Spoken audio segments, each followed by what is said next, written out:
Gevrey-Chambertin is a very large appellation. The area of the appellation is about 550 hectares, and one of the largest, I think the largest in red, one of the largest of the Côte d'Or.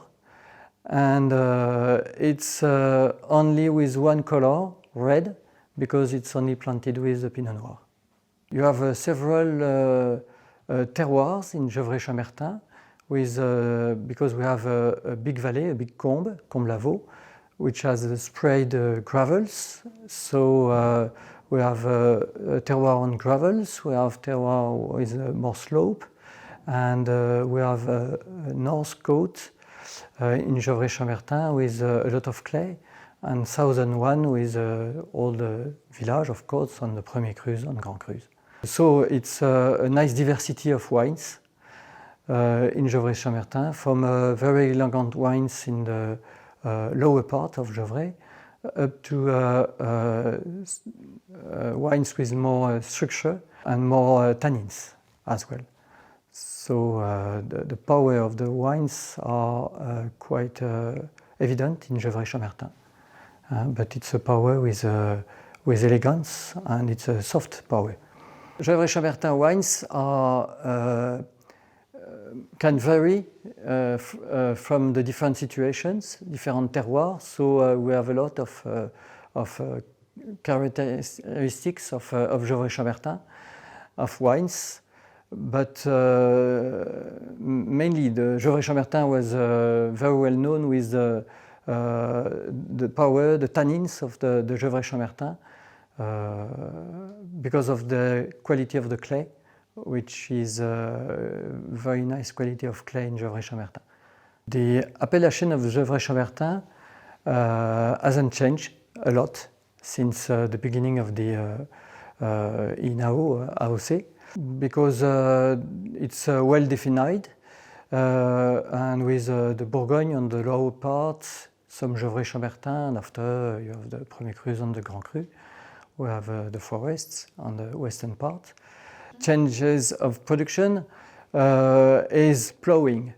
So people are now working more and more with plows to cultivate the earth and to control the herbs, and it's good for cultivating the vines, because we are aerating the soil and give more importance to the terroir and more effect with the terroir. We are about 7-8 domains in certification organic ones or biodynamic ones in the village of Gevrey-Chambertin, which was not about 20 years ago the same, but now there is more and more people are acting and preserving the nature and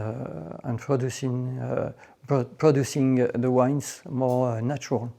About the village, I remember when I was 7 years old to see on the road along the domain a horse with a small van on his back, coming up the street and passing there. And for me it was fascinating to see the animal with his owner coming from the work in his vineyard.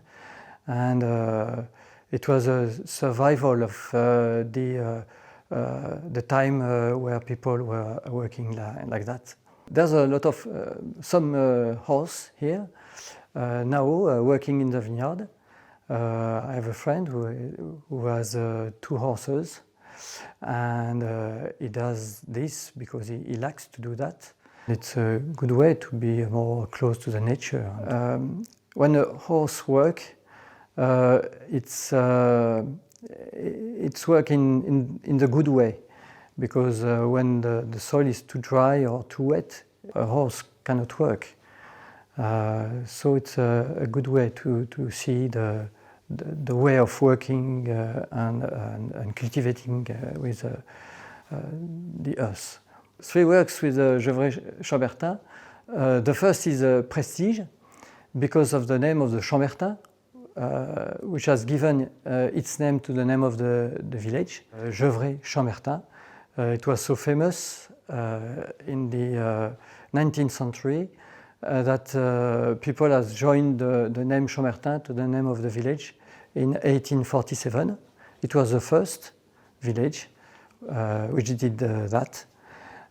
The second word is Pinot Noir, because Gevrey-Chambertin has only one color, red, only planted with the Pinot Noir. So I think it's one of the best place to cultivate the Pinot Noir, and we do that since a very long time. So it's a good good place. And the third one is Power, because Gevrey-Chambertin is well known for the tannins, very nice quality of clays, and it has a very nice power of the wines, but it's a soft power, which is good with the wines we can make here.